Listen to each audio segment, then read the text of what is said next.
আসসালামু আলাইকুম সুপ্রিয় দর্শক, কেমন আছেন সবাই? আজকে আমি লাউ গাছ থেকে লাউ শাক উঠিয়ে রান্না করেছি, একদম ফ্রেশ শাক দিয়ে। তো চলো সেটা তোমাদের সাথে শেয়ার করি। তো প্রথমে আমি ফ্রাই প্যানে তেল দিয়ে নিয়েছি। তেল দিয়ে আমি মরিচ কুচি, তারপর বাটা মশলা, তারপর পেঁয়াজ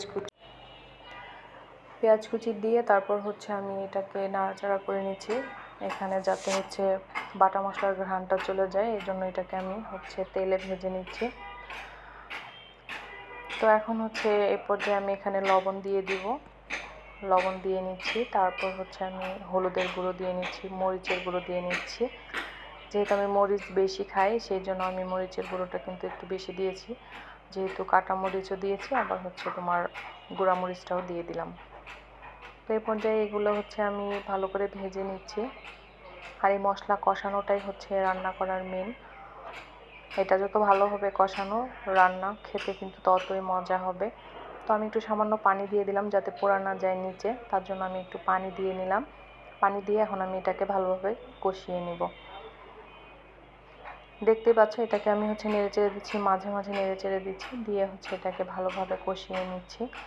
আর কষানোর নিয়মটা যখন তুমি মশলার থেকে তেল ছাড়বে, যখন তেল ছাড়বে তখন এটা ভালোভাবে কষানো হয়ে যাবে। দেখো আমার এটার থেকে কিন্তু ভালোভাবে কষানো হয়ে গিয়েছে এবং তেল বের হচ্ছে। তো এটা দেখবে যখন এইরকম হয়ে যাবে, একদম মাখো মাখো, তখন কিন্তু কষানোটা ঠিকভাবে হয়ে যাবে।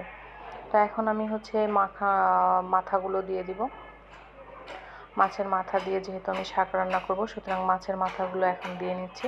দিয়ে ভালোভাবে এগুলোর সাথে মিক্স করে দিচ্ছি মশলার সাথে, যাতে সুন্দরভাবে লেগে যায়। আর মাছগুলো অবশ্যই এখন আমি ভুনা করে নিব আগে, তারপর কিন্তু শাকটা এর ভিতরে আমি দিয়ে দিব।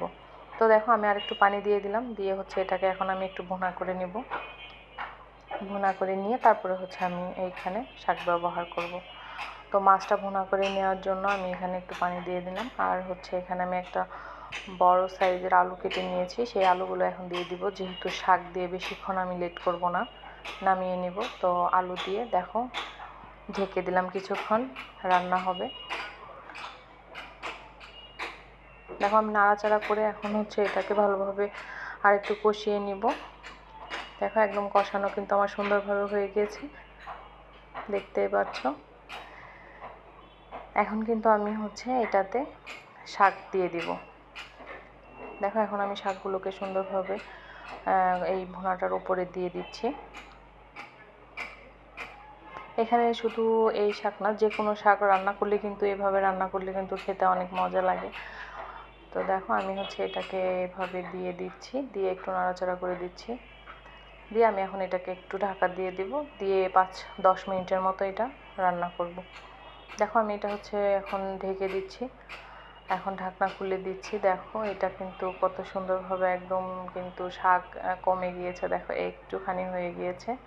তো এখন আমি আরেকটু নাড়াচাড়া করে এটাকে এখন নামিয়ে নেব। তো ফাইনালি আমার শাক রান্না করা শেষ, আমি তোমার দেখিয়ে দিচ্ছি। দেখো কত সুন্দরভাবে এটা হয়ে গিয়েছে।